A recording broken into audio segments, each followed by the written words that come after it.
Hello, everybody, and welcome to Adobe Live. We're going live here from the land of the Dharawal people. My name is Flynn, and I'm hosting today, and we're very excited to welcome back Hannah Bacon. Hi, Hannah. How are you? Oh, I'm good. How are you? I'm good. You can tell that I just had my third coffee of the day. I came in like super hot then. I can't see Behance chat for some reason, but Johanna's telling me that it's up. But yeah, I'm just going to reload that. But Hannah, welcome back. We had a great live stream yesterday all about brushes and creating your own brushes, which was super cool. I think we usually cover creating brushes in Photoshop more often than Illustrator. So I think it was like a fairly unique thing for us to cover on Adobe Live. And there were definitely a bunch of things in there that I didn't know. So thank you so much for that. And if anybody missed that, we're kind of carrying on from there a little bit. So if you want to go back and learn the intricacies of how Hannah built her brushes, there was a banana brush, a hot dog brush, which I think was my favorite. The hot dog one looked awesome. And then a crocodile brush as well. And it was really cool. So it was lots of fun, Hannah. So thanks for that. Yeah, it was fun and super practical, right? So exactly. Like every designer needs to know how to create a hot dog brush. It's part of the test. So we're here today for a quick time. And if you do have any questions, throw them in chat. I can see Behance now, so we're all good to go. But I might switch over to your screen. Maybe you could do a bit of a recap of what you taught us yesterday, but then we'll move on to what we're covering today. And we had a great time, so I'm really looking forward to today. All right, pressure's on. Yeah, over to yesterday, so yeah, this is where we kind of ended up yesterday. So we came up with some brushes. We were looking at some logo, brand marks kind of things, and then just adding a bit more flavor to this candle brand. With some kind of like bespoke brushes here. So just kind of giving it a sort of unique flavor. And I mean, I've got the opportunity to demonstrate the brushes again, so I may as well just show the crocodile brushes. Here we go. Oops, sorry. So we had a crocodile brush. Short King. Okay, cool. Yeah. Just out here living his best life. Yeah. Banana brush. Yes. Awesome. And the hot dog brush. That's awesome. Yeah. Right? So yeah. We had, a bunch of fun making those. Obviously, a lot of practical applications for those. But I think you guys came up with some really good practical applications because I just made them for fun. Like my daughter loves crocodiles. So it's like, of course I'm going to make a crocodile brush. Like I've got the chance to make a crocodile brush. But you had a really good point that there are a lot of applications like branding applications, a lot of fun patterns, menus and things like that. Corey's Crocodile Burgers. That's right. Was in need of a brand pattern. Good memory, so, yeah. And then this is my attempt to kind of bring in some more practical elements in terms of using brushes in Illustrator. Because you're right, we think of brushes in Photoshop and getting that texture when illustrating. And this is more of like I'm not going to say science, but it's less like illustrative, more like adding character to a brand or something like that. It's about being able to repeat something that's unique. So we kind of ended up with our wood grain brush. We built some corners in, so it wasn't just a super sharp, chunky corner. So today we've got some brand marks here, and I thought we could give them a little bit of flavor, add some kind of more options like this. Just to really lean into that brand story. And yeah, I've got a couple of examples here of the ones that I was playing with. So obviously these are not all applicable to a candle brand, I guess, depending on the brand. Right. But yeah, this is just some options that I was playing with. And I've also got, I made a pack. And I guess it's a good point that, oh, that's interesting. It's a good point that a lot of people don't really seem to be using brushes in this way, at least not that I'm aware of. And so I've got this pack of brushes. I'll just jump in here. Because I love how chaotic this artboard looks, just with all of the It made sense yesterday, didn't it? Yeah, it did make sense yesterday, but looking at it like instantly, it's kind of like just went kind of crazy making all these crocodiles. It's cool. Love it. Okay, so I just have to open up these other brushes that I've saved. So I made a pack of brushes, and it's not like they're selling a lot on my website. I guess it's very like a specific style of logos, like these badges that you make. Okay, so I am using the beta version of, here we go. This is what I'm looking for. Oh, and it won't. Oh, that's why.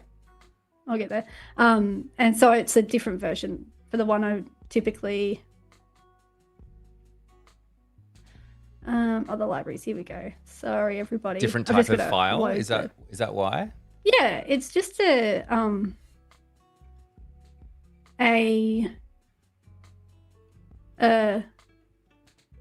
me have a look. It's just an Illustrator file that you then load as brushes. There we go. And so if I hit open, that's going to give me another brush palette. Sorry, that was a bit painful. That's interesting. Okay, cool. So that's like a way that you save brushes. I don't know. I never saved like a brush pack or anything, but that's a way that you can use them across like multiple projects, I guess. Do you have to, if you were doing a new project, do you have to load that? Only if you update your version of Illustrator. So I'm currently using the beta version. That's why. The previous version that I had these loaded in, they would have been under user defined. And then, here. And so I've got some brushes that I've bought from like, it's not in my brain, but there's a bunch of brushes out there that I find really useful in Illustrator. So I've got this pack here. I thought it would be cool to just go over these ones. Maybe we'll grab this logo here. And we talked about the brand yesterday and like kind of what inspired the brand, which was I asked AI to create a brief, a name, an existing brand, and it kind of came up with the Quiet Season, which feels a lot like Noah Khan, I think. Right, and that's a artist that you had mentioned in the brief. Is that something that you asked? No, it just kind of gave it to me. Oh, okay. Yeah, and so this was with it wasn't Adobe Firefly. It was a different AI program online, which I'm sure you can imagine which one it is. Yeah, I'll take a guess. Yeah. Yeah, and I was just like, okay, create me a brief. Like I do these 2-hour rebrand challenges sometimes where I ask for a brief, and then in the past I've gone to I don't go to Express because I feel like the logos in Express actually do a decent job.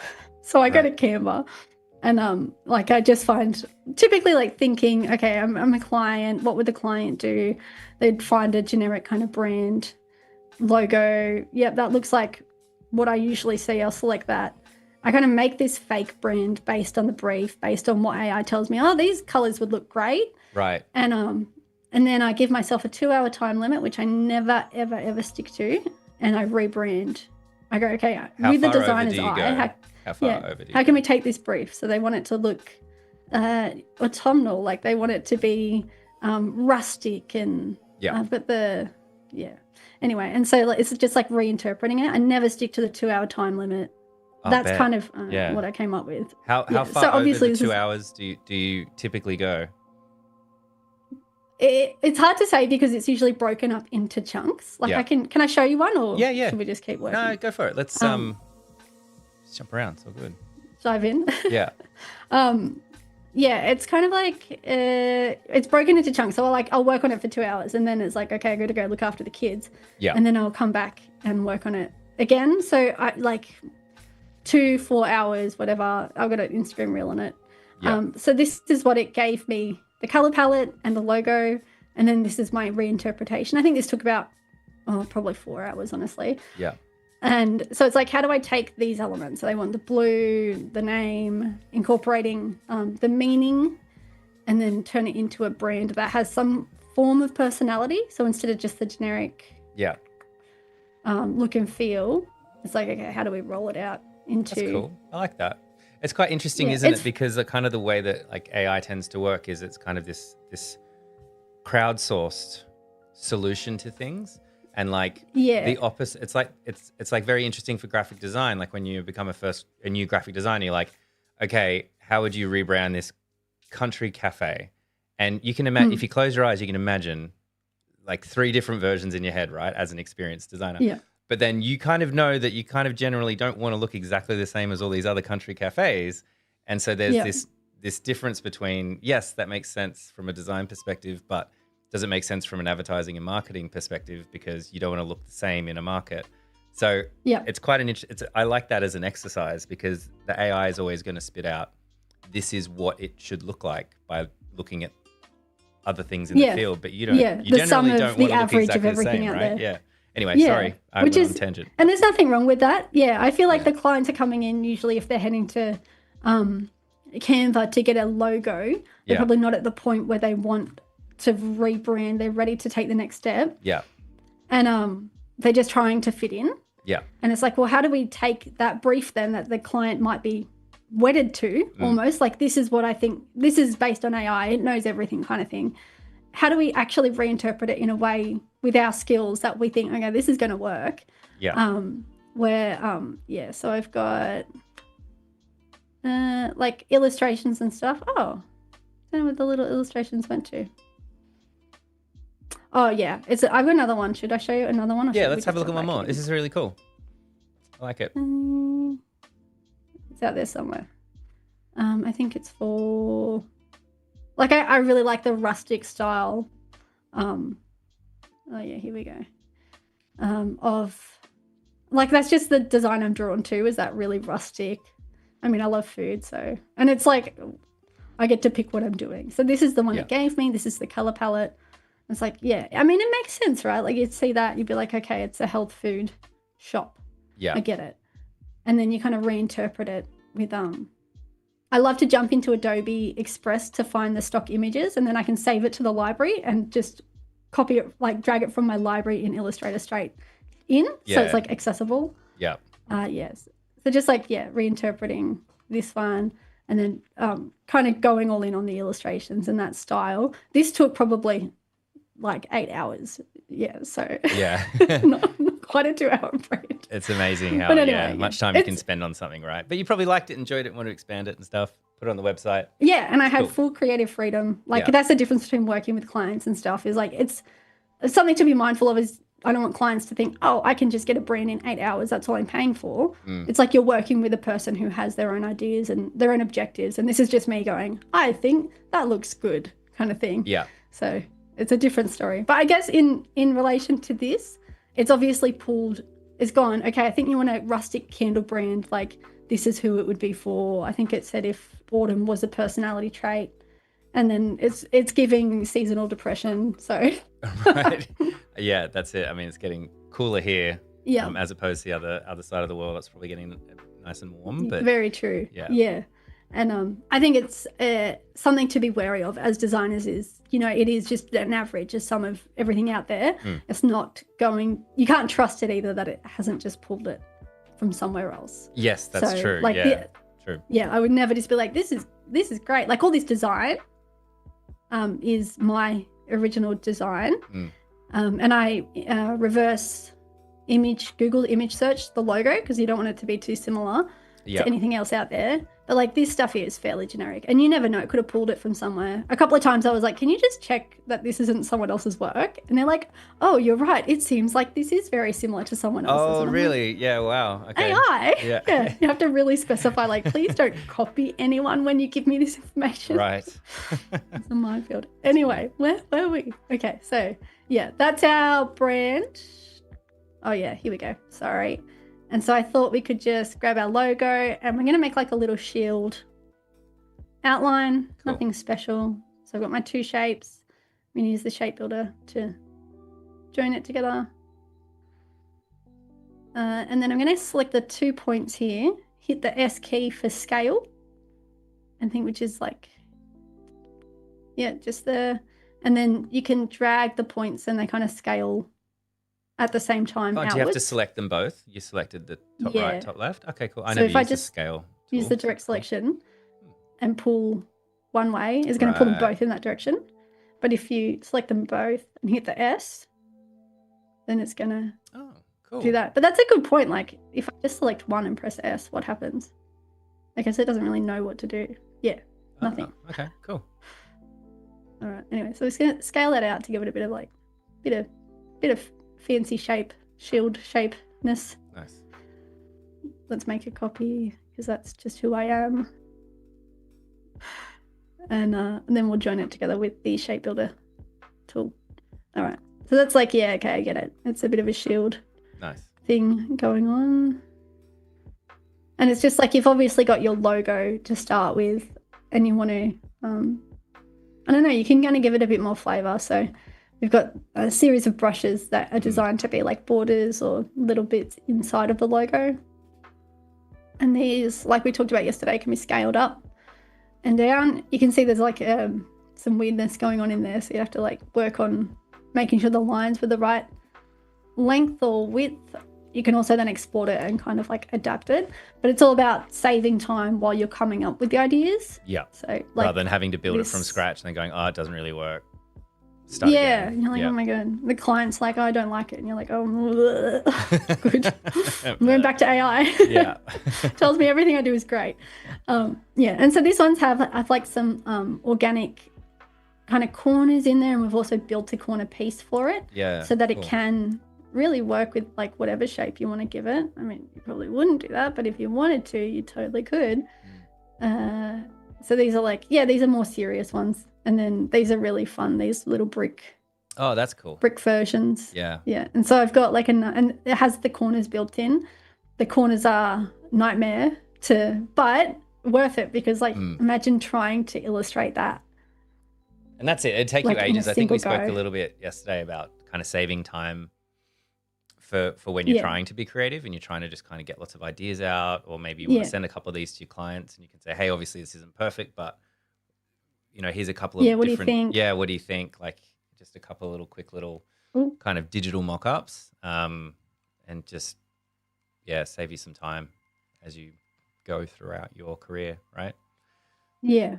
And you can also, I mean, like you just made such a good point yesterday about building those as assets to start with the brand you're working with. And they're like, we need 15 labels for these candles. And you're like, spent ages working on the label. It looks great.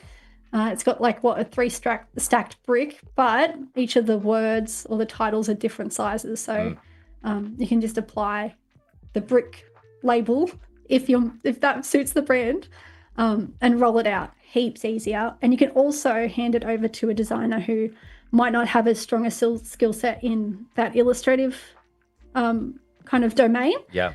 And like the brand will look consistent because it's pretty unique. So, and then you can just really customize it. So we've got some brickwork, which I love these like broken bricks. It's got that really rounded, organic looking. Yeah, I love that feel. Yeah. And I can show everybody how to go through that. We've got some spider webs, which is the most pointless brush I've ever. Not in but October. I will say that's going to come in handy in October for sure. Oh, yeah. I posted it as a reel, so I mean that's what matters, right? Yeah. And I'll just open something. I should have had this open. I'm sorry. I actually made a reel where I customized my Vans. Oh, nice.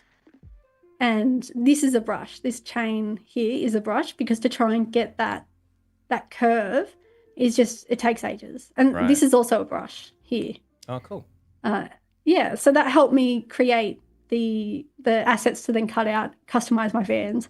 The reel is on my blog and on Instagram, but you'd have to go digging for it. And it worked out terribly. It worked out so bad. So did you actually get them printed? Like, did you actually get them made? I did it myself. So I used my Cricut. I mean, I can show you if I want. I don't want to go too far off the subject.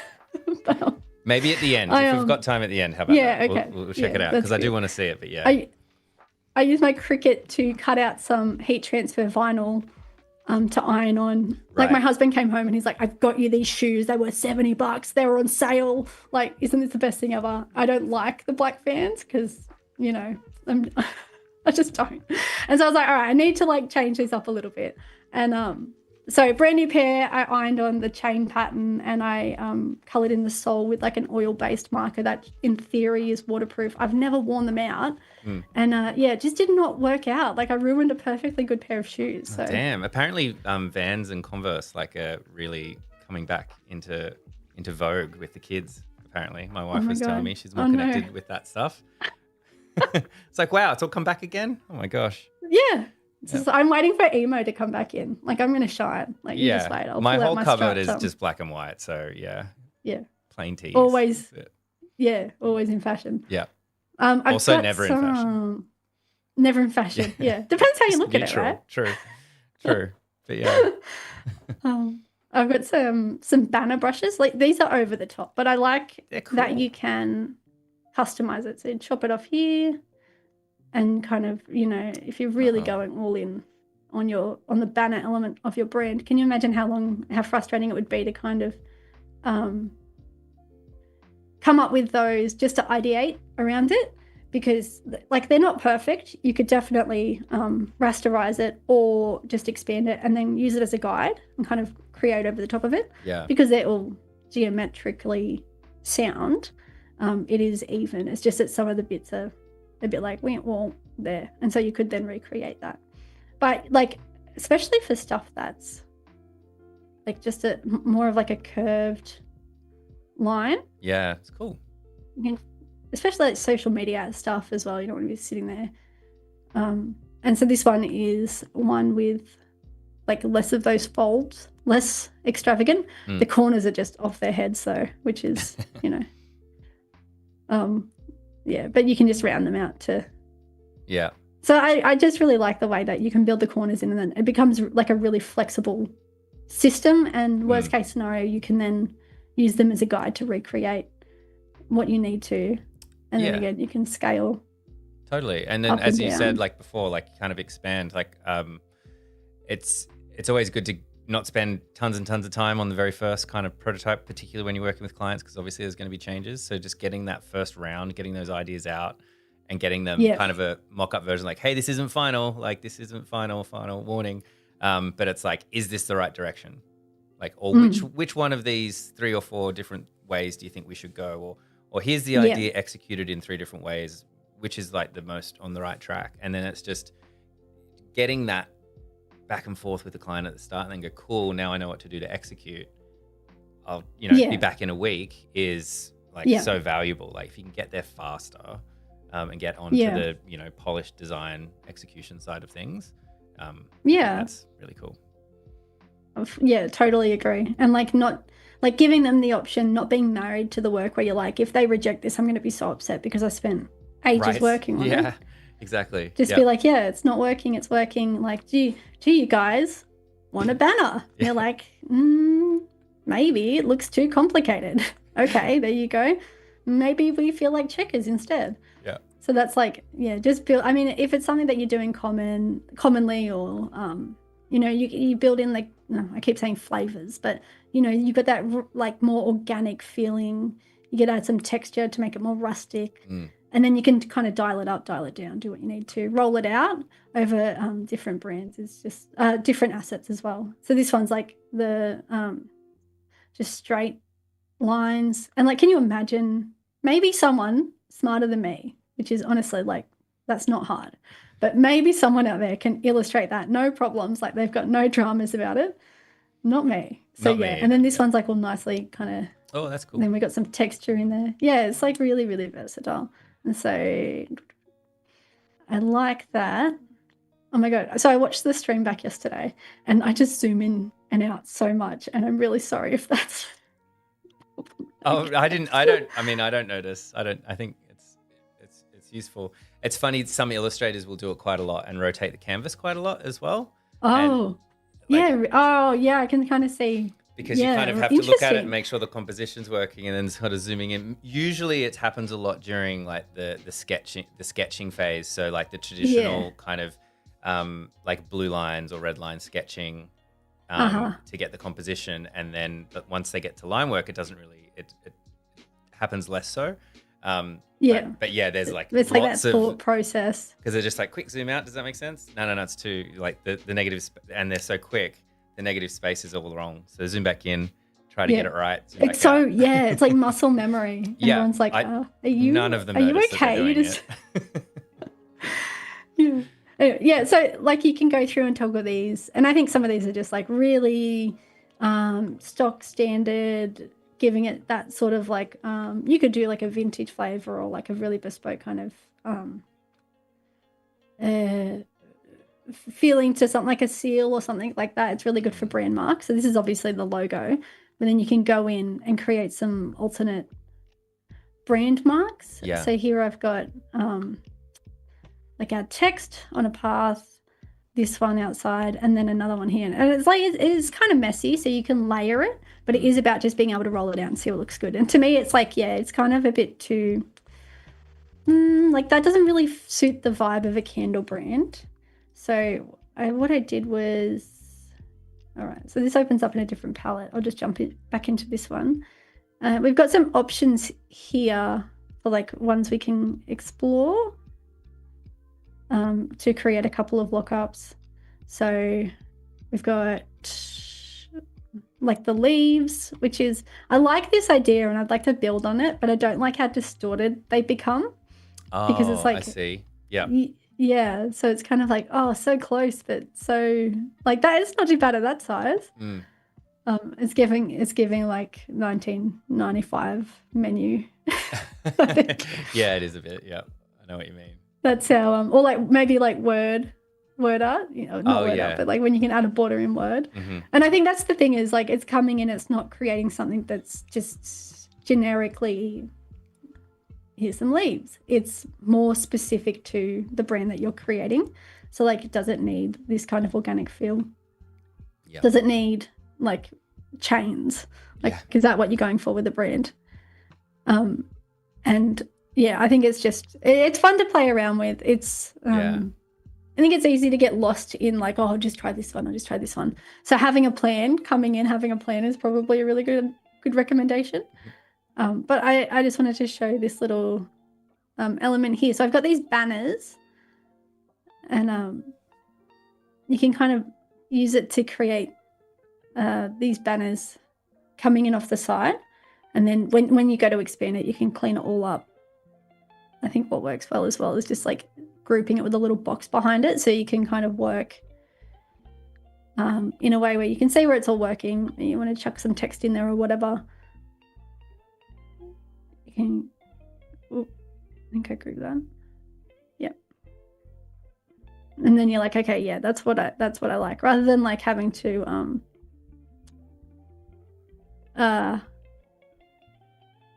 recreate everything and just be like, oh yeah, those two work there, and then I can chuck some extra text in there, and maybe this one's like going to be better off being the wood bit.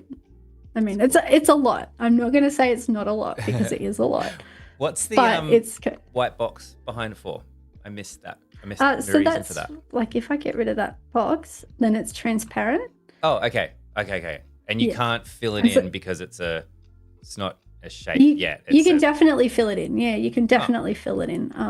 I guess I just like to keep it simple, but I think that's a really good point. So maybe we can make a banner and then fill in the banner and see how much more effective that is. But you would have to, you couldn't fill in you'd have to make a new one, right? Or you'd have to edit the original brush to fill it with color or texture. The other option, is to then be like, happy, let's chuck this out and object expand, and that expands it. And I think, so we've got it expands into the segments that it's been created into. Oh, right. And so this is probably my least favorite thing about the brushes, is that it's kind of in segments. But you can, if it's live line work, it will then expand into live line work, which you can then join. I'm going to use your favorite, the Pathfinder. Yeah. Very interesting. It didn't work. Let's see why.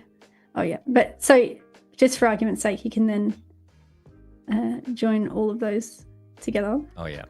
They don't disappear in an ideal world. And then you can add that. And if I then select, it's probably easier if I'm not like working over the top of another piece of artwork. Right, yeah. I don't know. This is kind of happening yesterday, wasn't it? Where there's like a little bit of like invisible artifacting stuff happening, or but you could definitely build a banner brush where it looks like it's got some of the blocks in there, where it's I'm just like really interested in how this is working. Okay. Is there already a white box, an invisible white box behind each? There we go. Yes. Thing? Yeah. That's it. So we just needed some clarity. Yeah. So if we were happy with that and we're like, yeah, export, maybe that's what was happening there. Add that, add that. Use our direct selection tool. I'm a little confused why it's not selecting it. I'm not sure. But essentially, yeah, that should. Maybe it's because it's the beta version or something. I don't know. It exists, right? Yeah. Like, this is a real thing. As far as I'm aware. Okay, here we go. Yeah. This is interesting. So in theory, Expanded and in the practice, lines from my into experience, shapes, maybe. yeah, expanded everything. Yeah. It's all there. Maybe it's just like grouped and it's something's going on. Anyway, yeah, in theory, you can change that up. I'm just thinking like maybe do that, and then we use the Pathfinder.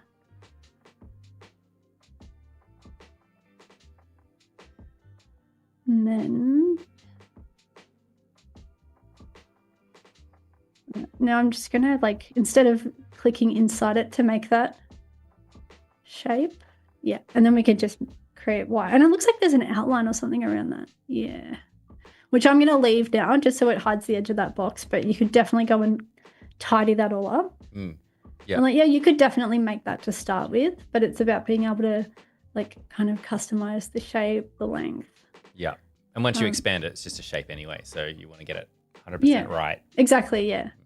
And so like being able to give it a curve and stuff and just play with where it fits rather than like having to go in and warp and do all these things. And so there's like limitations, but it's definitely a good way of kind of thinking through. Yeah. And so it's really, it's really, I feel like we're going back to like 2012 maybe with the adventure branding. It's awesome. I love it. I love the chain one. I got to say, my favorite one is that top left one, the wood, like the illustrative kind of wood one, all the way on the left next to on the left. Oh, yeah, sorry. that one. I love I don't know what the illustration style is, but like how like it's just not correct. Like one shouldn't be facing this way and the other this way, but it's almost an optical illusion. It's almost like an Escher thing. I really love that. I think it's really cool, and I just love the illustrative style of that wood as well. It reminds me of cool cartoons. We can definitely build one of these brushes. Oh, we don't have to. I'm just saying it's my favorite one. It reminds me of Adventure Time a little bit for some reason. I'm not sure why. Really? Yeah, I'm not sure why, but it does. It's awesome. Yeah, that's really awesome. Well, I think we should build one of them out, just to look at how to do that and get that organic kind of feeling, because that's, kind of what, if I apply this wood one, oh my God, I will do the banana brush. Yeah. What do you think the client would say? Yeah. They'd be extremely happy.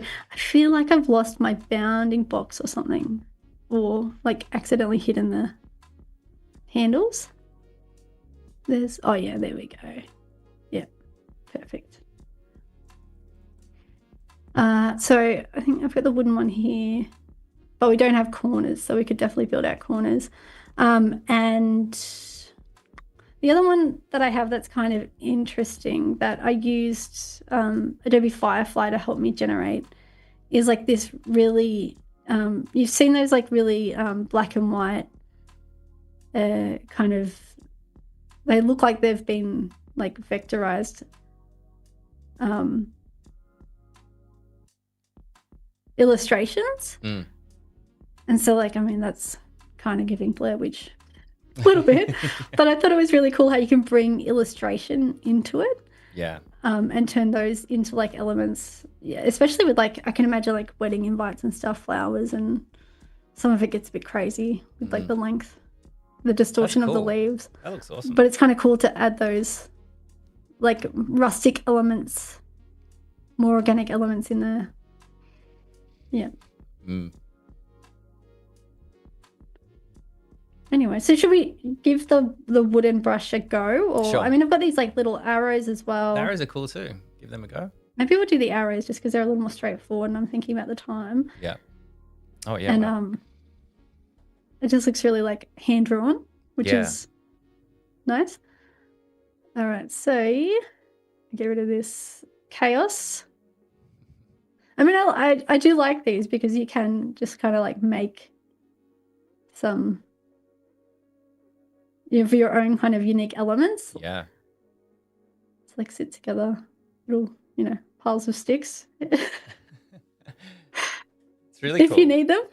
I can Yeah. imagine like if you're doing vector art illustration, like how handy that would be as well. I know it's a little bit niche. It's not like super common, but you can imagine that, especially for backgrounds and things like that. Like Yeah. you often see people create brushes and things like that, less to that degree, but to help them with backgrounds, and you see like an artist like moving really, really quick. They're like, the main thing is what's happening in the foreground. Yeah. I just kind of need to do this kind of blurred out, like in a distant kind of forest or something. You don't want to be in there, for hours and hours and days, like drawing. Yeah, it little doesn't need trees. to have all that detail. It's like Yeah. Bob Ross, right? Like he'll just kind of go, okay, cool. We're just going to get this like brown and yellow, and we're just going to, quickly go across the back of the thing and then like swipe a big brush across the top. And there's a mountain range. And you're like, what? That is a mountain range. It's That's crazy. literally, yeah. You're just gonna like, yeah, totally.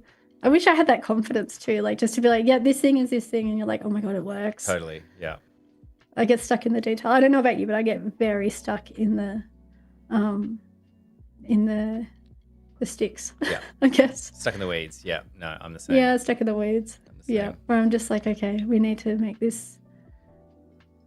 Anyway, so we're just creating the segments of our arrow, Yeah. and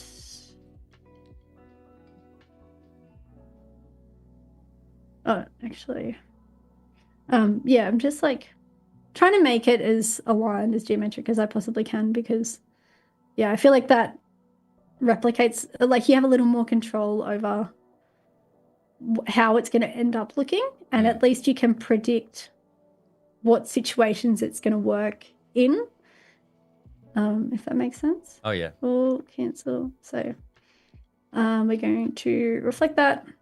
Okay, Nice. cool. So that's like the bits of our arrow. It looks pretty big. I'll make it a bit smaller. Cool. And Also, you don't need a... oh, sorry, go on. I was just going to say you don't need a lot of like detail because the center segment is so simplified. Yeah. For sure. Also, just a quick shout out to Annika in chat. Hi, Annika. And for anyone that missed the first one, so basically you make the brushes in 3 segments, unless you need to do corners, which is the end, the front, and then just whatever's in the middle, which is cool. Mm-hmm. And for this one, we're going to like make it a little more organic. So I might make it a bit heavier and then expand because I want to be working with, this is definitely when we use the palette Pathfinder. I'm going to give it rounded corners and sharp caps so that they can join together evenly, but these corners are a little more rounded because we want to give it that kind of more organic feel. So just expand until it gives me the appearance and then use the Pathfinder. And then this, like, it seems like a simple trick, this one, but a simple method, but it really, really works to make it feel a little bit more organic. So I'm just going to grab the corners. Anyway, there's like a sharp corner and you get that kind of, the corner widget. Is it a widget? I don't know. Handle? I don't know. Yeah. I feel like it almost should have another name to handle. Maybe it is. Maybe it is just handle. Don't know. Corner handle, which is cool. You can use the arrow keys and it gives you like different that. options. And then so yeah, we're just like kind of almost making it look like it's like an ink bleed kind of thing. And you could definitely like grab everything and do them all at once. But what I like, that's not bad. What I like is to make it a little more unique. And so it's like time consuming, but each angle is a little different. So to just round it off, yeah, you're going to get something that's like not as organic, not as reflective of that ink bleed kind of look, which is, and you can imagine if you do like a bigger illustration, it's going to take more time. But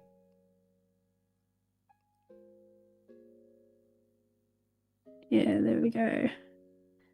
And it's just to make it look almost printed. Like if this was 2012, I would be nailing this. I would be like, I would be hired, like no question. Yeah. All right. Yeah. So like, I like oh my that. God, I think that's nice. How is it so symmetrical, but look handmade? Yeah. Yeah. She's like, I just love that. And then we can give it a bit of dimension by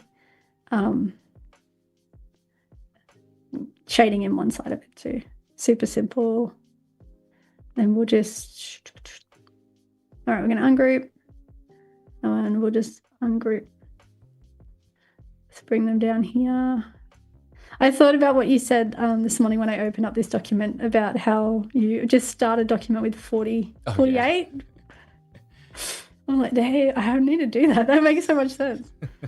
I got it from James Barnard was on, and he does it for his like not all of his branding projects. He doesn't do it for every project, like I said, but I think he does it for when he's doing.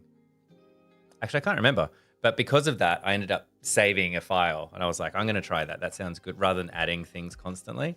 Yeah. And then now I've just gotten into the habit of every new Illustrator file is like, yeah, I'll just do the 48 and I'll delete the ones I don't need. I don't know why, but it's honestly like a really good strategy. Yeah. It's been working for me. Yeah.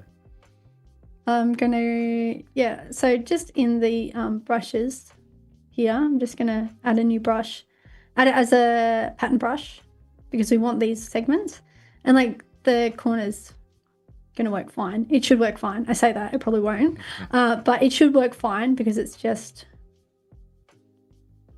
the segment as it is.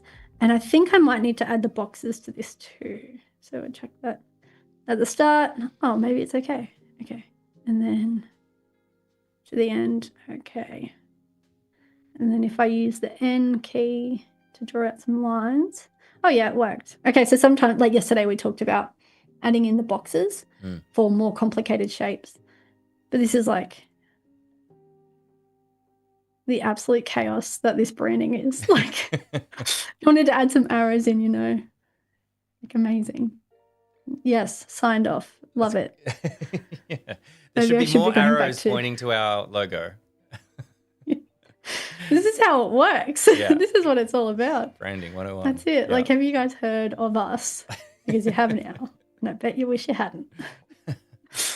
Yeah. But yeah, like you never know. Like there might be a context. This is kind of cute. This little thing here. That's awesome. I mean, it's got to be specific to the brand. It's got to work. But there's points in time where that would work for you. And to just have the arrow in the palette, even working with like documents and wanting to add some like highlight points or whatever. I mean, probably be adding something that's a little more subtle than this. But yeah, like definitely good to replicate the elements without having to go through and recreate or resize all of those, all those brushes and stuff. So we're at 45 minutes. Yesterday I really pushed it to the limit, I think. So should we look at something else or should I? Sure. I mean, we've got 5 minutes max left. So if you have something else to show, that's great. But up to you. I'm just thinking about, so maybe like these ones here, I'll just show you how I made them. Okay. What I did was I went into Firefly and just kind of asked for an illustrative style here. So you could be really specific with it. You could have some references and stuff. And then I downloaded it.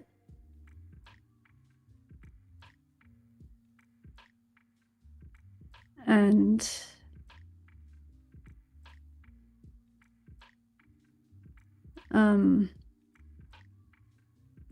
just chuck them in here. Like, I can't believe how big these images are when you download them. Right. Wow. I'm always shocked by it. Yeah. And then used image trace And yep, she's just thinking. Here we go. And then ignore white. Yeah, there we go. Oh yeah, the new image trace is pretty detailed now. Yeah, like I didn't tweak anything there. Yeah. Expand. And we've got our vector. And then I'm going to get it just sitting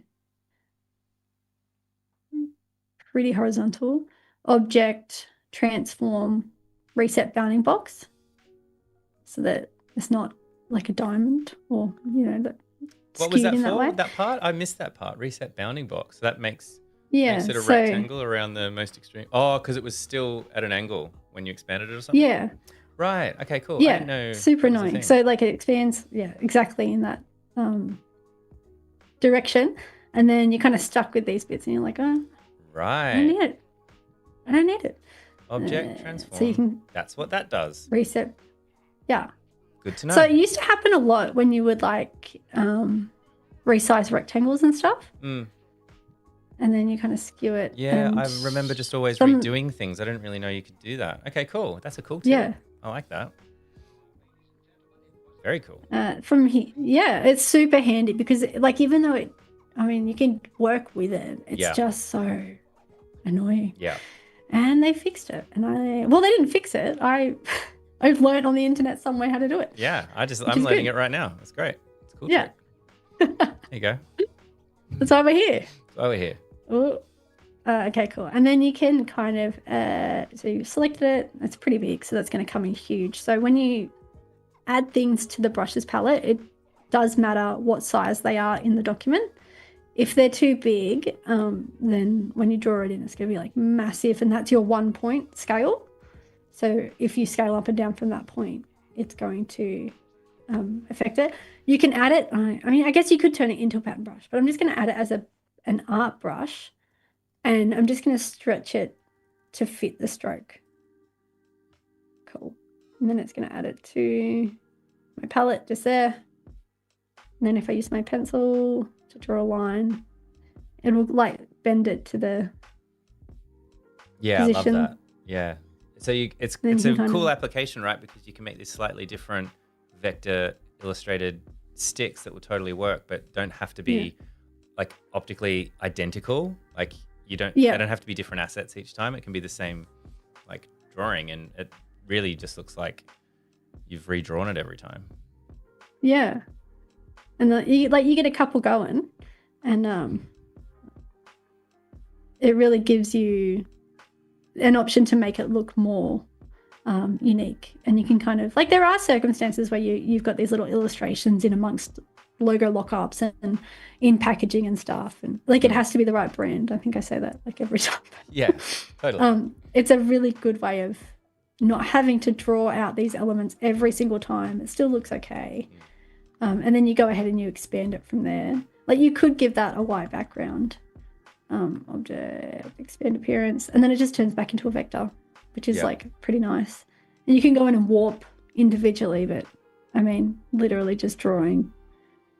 And someone yesterday mentioned using it with typography, which I think is like just such a good application as well. And you got to find something to do with these brushes. So like that's pretty cool.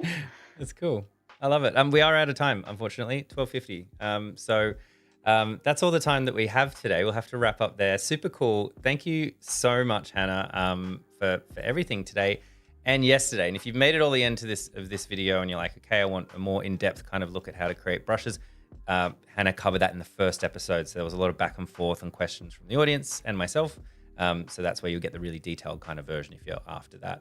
But Hannah, thank you so much for joining us. Thank you. Thank you for allowing me to create these like ridiculous assets. It's I so appreciate much it. fun. I love it. This is the perfect place to experiment and have a fun time. And we also learn things along the way.